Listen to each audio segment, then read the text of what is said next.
ويل لكل همزة لمزة ধ্বংস প্রত্যেক ওই ব্যক্তির জন্য যারা পশ্চাতে ও সম্মুখে লোকের নিন্দা করে। এখানে ওয়াইল হলো দুর্ভোগ, ধ্বংস এবং লাঞ্ছনা, শাস্তি এর অর্থ।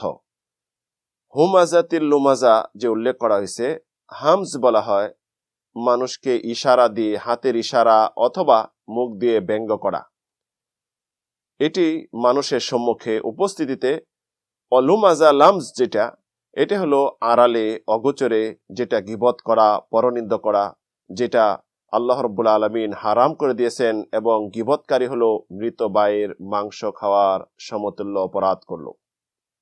তাই আল্লাহ রাব্বুল আলামিন সূরা হুজরাতে ঘোষণা করেন, ওয়ালা ইয়াগতাব বা'দুকুম বা'দা أيحب أحدكم أن يأكل لحم أخيه ميتا فكرهتموه যে তোমরা পরস্পর নিন্দা করো না, গীবত পরনিন্দা করো না। তোমরা কি পছন্দ করবে, ভালোবাসবে তোমাদের মৃত ভাইয়ের মাংস খেতে? অবশ্যই তোমরা এটা অপছন্দ করবে।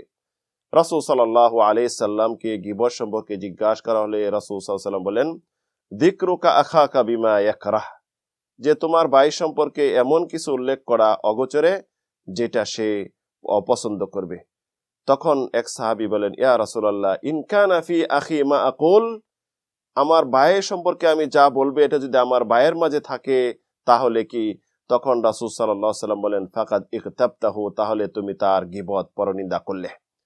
ওয়া ইন লাম ইয়াকুন ফিহি ফাকাদ বাহাত্তাহু, তোমার ভাইয়ের যে দোষ ত্রুটি তুমি বললে এটা যদি তার মাঝে না থাকে তাহলে তুমি তার পরনিন্দা করলে, তুমি তাকে অপবাদ দিলে।